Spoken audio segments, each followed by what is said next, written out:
Okay, here's how Miro works. See? It's amazing. What's everyone doing at David's desk? Ever since marketing started using Miro's collaborative online whiteboard, he thinks all our other teams should sign up. Why? He says Miro's making his meetings disappear. And if every team gets on it, that means even less meetings. They're using Miro for brainstorms, mind maps, customer research. So could we use Miro instead of having another 100 meetings for every round of feedback? Yep.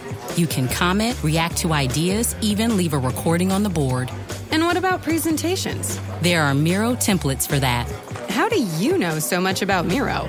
I've actually been using it all along. I just used a Miro board to plan the best vacation. Okay, I'm on board. See how Miro users save up to 80 hours every year by meeting less and doing more. Get on board at Miro.com with 3 boards free forever. That's MIRO.com. Welcome to the Twisted Mirror. Even if you're the type to skip intros, make sure you listen to this one as I have an update. After this episode, I will be taking a mid-season break. My day job is insanely busy this time of year, and while I started the season ahead, there are some episodes I'd recorded in advance that I would like to redo. With some experience under my belt, I plan to take the time off to get some episodes in the bank and do some writing as I have so many ideas. I don't have an exact date yet for the return of the show, so make sure you follow me on Facebook at Twisted Mirror Pod or IG, Twisted Mirror Podcast, for updates. In the meantime, please share the show with anyone who you know who enjoys horror, and please rate and review the show so it can continue to grow. I have so many stories to tell, and I can't wait for you all to see what's in store. Finally, in the show notes, I have linked 2 articles I used to research this story. Not only are they full of details about the events, but also one contains a helpful visual aid. Now, on to Twisted Mirror's first true horror episode. See, sometimes, on the other side of the twisted mirror, if you look closely enough, you'll see a person staring back, looking at our crazy world as a warped reflection of their own.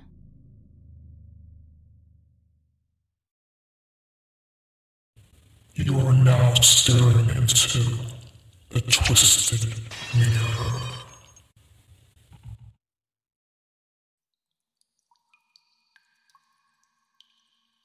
Imagine finding yourself trapped in total darkness, upside down, your arms pinned underneath you so tightly that you can hardly breathe, let alone move.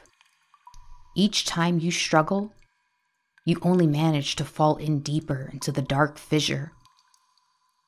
No, this isn't the start of a horror movie. In fact, this all started so innocently.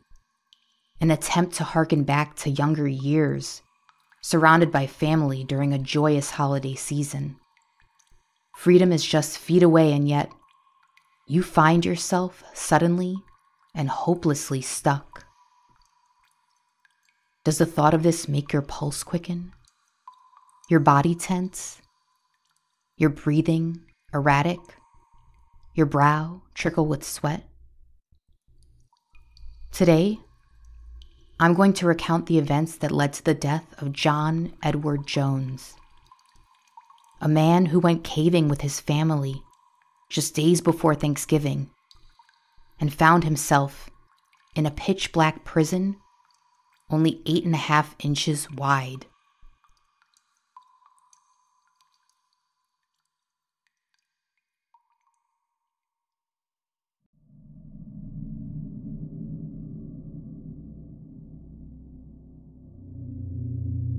John Edward Jones was a 26-year-old medical student in Virginia. He grew up in Utah, not far from Nutty Putty Cave. His family was close-knit and strong in their Mormon faith. He and his wife, Emily, had a 1-year-old daughter and another child on the way. They were visiting family for the Thanksgiving holiday. John was not new to spelunking, aka cave exploration, but hadn't gone in years. Discovered in 1960, Nutty Putty Cave is a naturally formed thermal cave located on the west side of Utah Lake. The cave consists of many rooms connected by small tunnels and narrow corridors. Despite the tight spaces, it was generally thought of as a cave for beginners. In fact, it became so popular that surfaces in the more commonly traveled portions, such as the Big Slide, were becoming smooth, and there were concerns this would lead to an eventual fatality. Perhaps its reputation and popularity, along with his previous adventures in spelunking, had given John a false sense of security while exploring its depths. The cave entrance is 6 feet in diameter and drops down 15 feet. There is a 2-foot opening in which you must crawl for 20 feet that then opens to a room. From there, you can go towards the Big Slide, which, true to its name, descends at a 45-degree angle and has a 15-foot drop at the end, or the maze, which, like its name implies, is a series of rooms and tight tunnels. The Big Slide, the path John and his family had chosen, leads to 2 famous corridors. The birth canal, a tight passage that would then take you to the infamous aorta crawl, a grueling 115-foot tight tunnel. John, his brother Josh, and 9 other family members decided to embark on some pre-Thanksgiving family bonding by doing some spelunking at Nutty Putty Cave. At approximately 8 p.m. on November 24th, 2009, John entered the cave.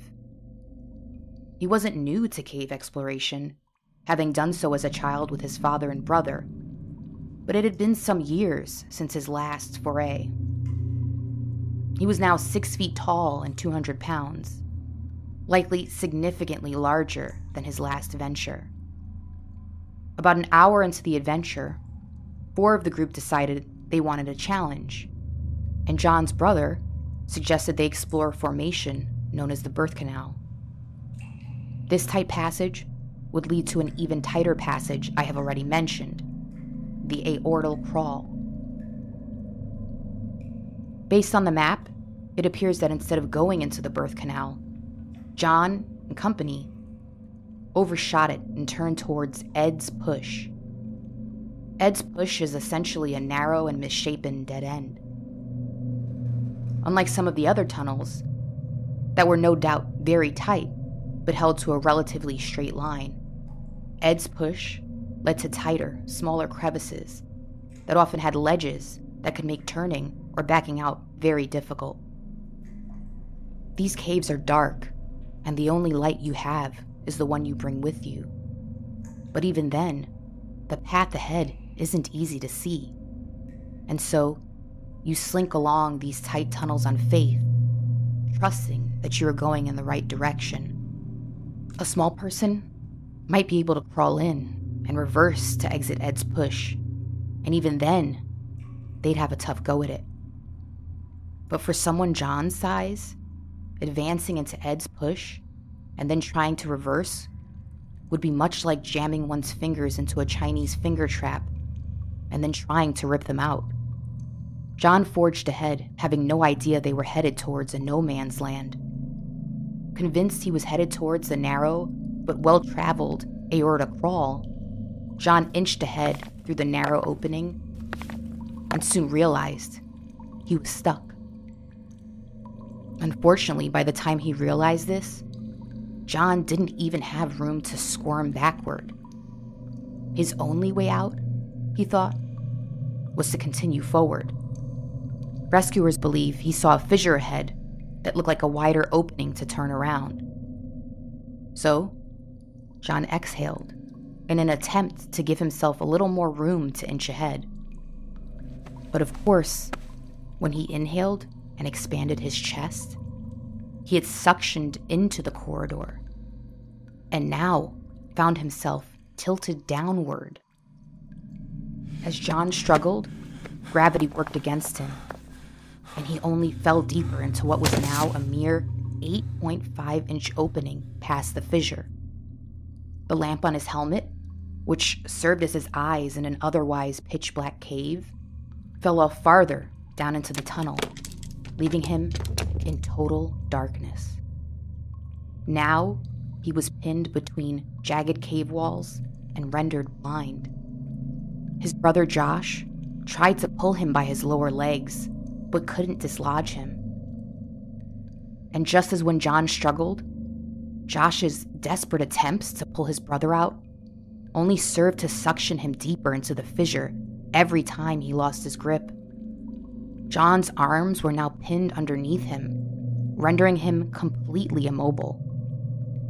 As Josh tried everything he could to pull his brother out, he even found himself almost stuck. Realizing that the task was more than they could handle on their own, the brothers prayed together. In a Salt Lake Tribune article, Josh said, quote, "Seeing his feet and seeing how swallowed he was by the rock, that's when I knew it was serious. It was really serious." John had anticipated a fun family adventure during the Thanksgiving holiday. Sure, things might get a little hairy. There might be a few tight squeezes. There'd be sweat, maybe even a few pulse-racing moments. After all, this wasn't an advanced expedition. Average people entered and exited Nutty Putty Cave on a daily basis without any drama. But just a few hours after descending, John was hopelessly pinned upside down, 400 feet into Nutty Putty Cave and 100 feet below the Earth's surface. John's brother and family had to crawl back out of the cave for help. Saving him would be a race against time, as being lodged upside down would cause John's blood to pool in his head and lungs, inevitably leading to cardiac arrest and complete system failure if he could not get upright. This was a dangerous rescue attempt, as John was stuck so deep and in such a small space that any one of the cavers sent in to help could get themselves trapped. The first rescuer to reach John was Susie Mottola, 3.5 hours after he had first gotten stuck. At a slight 5 foot 3 inches, the passage was a tight squeeze, even for her. "Hi, Susie. Thanks for coming," John said. "But I really, really want to get out." While keeping an optimistic certitude that John would be saved, Susie tried everything she could to dislodge him.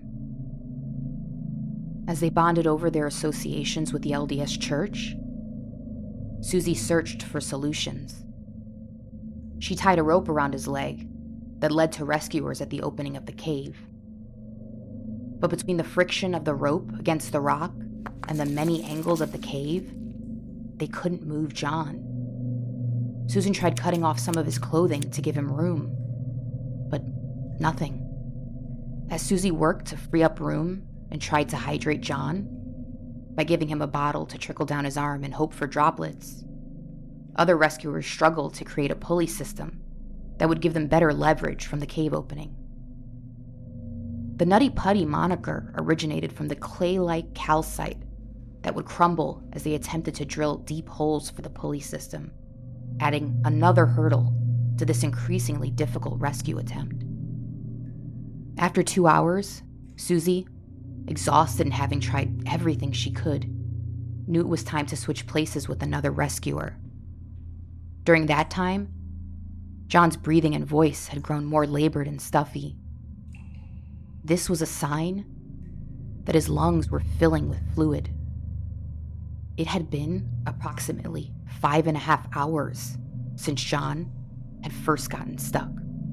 Rescuers continued to work on the time-consuming task of drilling in a cam to the rock, threading a rope into the cam, and testing if there was still too much friction. When there was, they would add another cam to the ever-growing and complex pulley system that needed to reach 400 feet down to John's location. As if that work alone wasn't frustrating and time-consuming, getting new pieces of gear down into the cave for additional pulleys took approximately an hour for each trip. The clock was ticking, but due to the tremendous challenges and dangers of the rescue attempt, crews could only move so quickly. During the night, Emily waited at home for news. But as morning came, she could no longer anxiously wait and went to Nutty Putty, which had grown into a command center, buzzing with rescuers and first responders.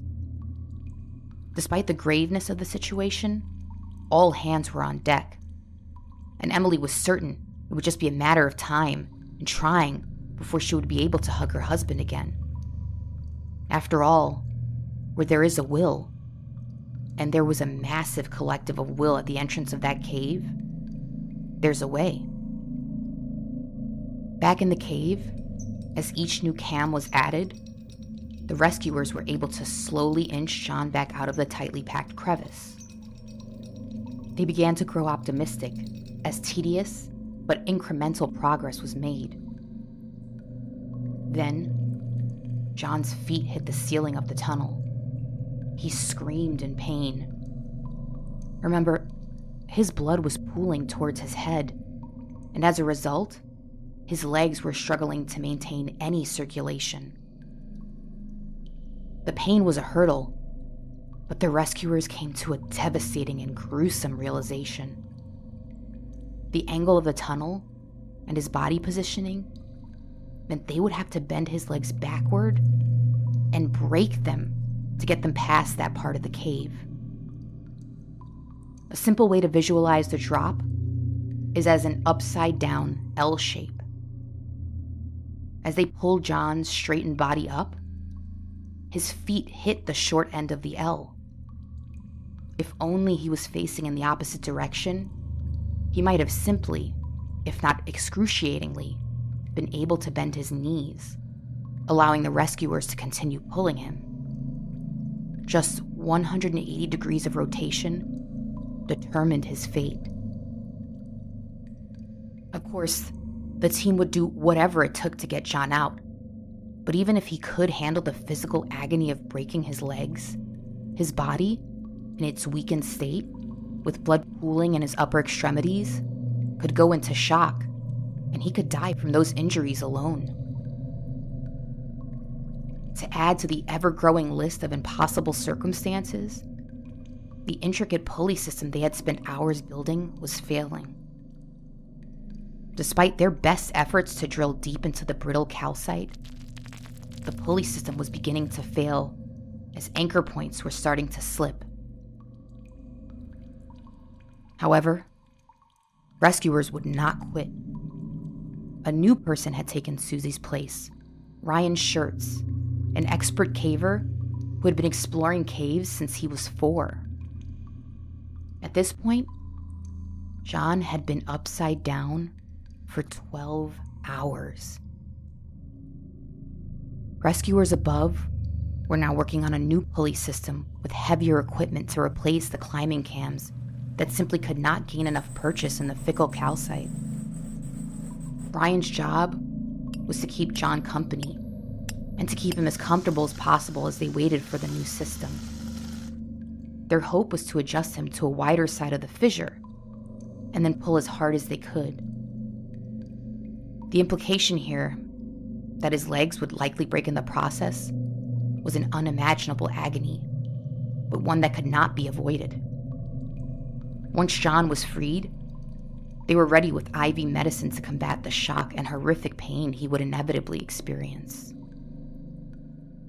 Being trapped in the dark, upside down for this long, John was beginning to lose touch with reality. "Why did you guys put me here?" John asked Ryan. Ryan used a tube to feed John some Gatorade. He rubbed his legs and comforted him. "I'm sorry I'm so fat," John said. "It would be so much easier for you guys to get me out of here if I wasn't so fat." They spoke of John's Mormon faith and his wife Emily, their 1-year-old, and their baby on the way. These were dark, long hours. The only light down there would be on cavers' helmets. John's body was weakening. At this point, he would slip between conversation and all-consuming panic that caused him to thrash his legs around. Ryan found that speaking to John about his family focused him. Rescuers were able to rig a comm system that they lowered to Ryan so John could speak to his wife. I love you. Just keep fighting. Emily's voice crackled through the box. John yelled, and Ryan could hear he was crying. I love you, tell Lizzie I love her. I'll get out and I'll come see you. Finally, a newer, stronger pulley system was completed. At this point, Josh had been stuck upside down for 19 hours. They were ready to begin their final attempt to pull John from his pitch-black prison. Rescuers pulled, inching him back up until he again hit that spot in the ceiling with his legs. Again, he screamed in agony. Ryan asked the rescuers above to lower him and give him a breather. When they made another attempt, Ryan poked his head into the crevice. He felt hope as Josh looked surprisingly fine considering the circumstances. It sucks. I'm upside down. I can't believe I'm upside down, he said. But he smiled. My legs are killing me. They let him down to rest once more. 20 minutes later, Ryan called out for what presumably could be the final big haul. This whole thing might actually work. They began to pull. The worst part of the nightmare might be over soon enough. The next thing Ryan recalled was waking up bloodied. His face was swollen and in pain. His tongue nearly split in half. An anchor point had shattered under the pressure of the hull, causing a carabiner to fall and hit Ryan in the head, knocking him out. In yet another soul-crushing blow, John had fallen all the way back down and hit his head. But Ryan had to get help for himself now. He could have a concussion or a fractured skull and needed to surface lest he become in need of rescue himself. He climbed back to the surface to switch places with his father, Dave. John, are you okay? Dave asked. I'm going to die right here. I'm not going to come out of here, am I? John asked. John, despite his own insurmountably dire circumstances, asked about how Ryan was doing. Then, silence.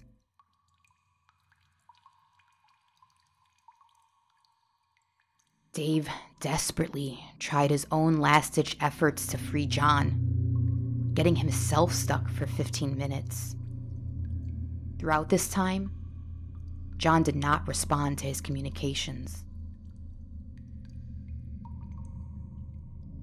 When Dave was finally freed, he frantically drilled new holes for the pulley system. But just like all the other anchor points, they simply would not take. Finally, Dave got a cam in. He was completely exhausted and had to crawl out from the underground hell to switch places with a fresh cave rescuer. The news Dave delivered when he emerged was what everyone had feared. There was no more time left to save John. By the time the next person would reach him, he would likely be dead. Now, Brandon Kowalis entered the cave.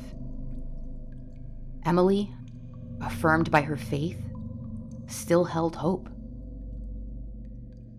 "I know you've been pushing so hard for so long. Why don't you just rest for a minute and take a break, and then you can push again," she said. John didn't respond.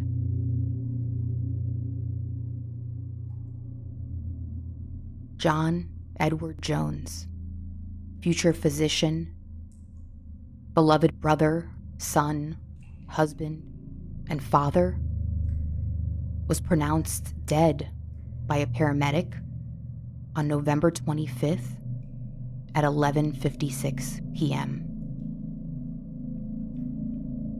Emily refused to believe it at first. The pulse in his legs was already non-existent for hours. Maybe he was still clinging to life. How could they leave him there, even if there was a sliver of a chance?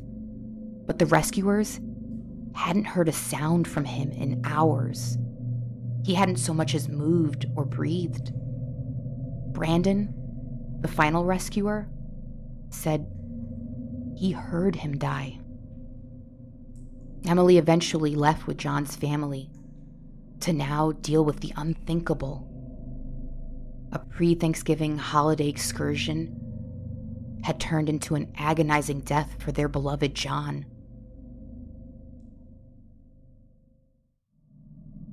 They were gathered to celebrate and give thanks. Now, they would be together to mourn.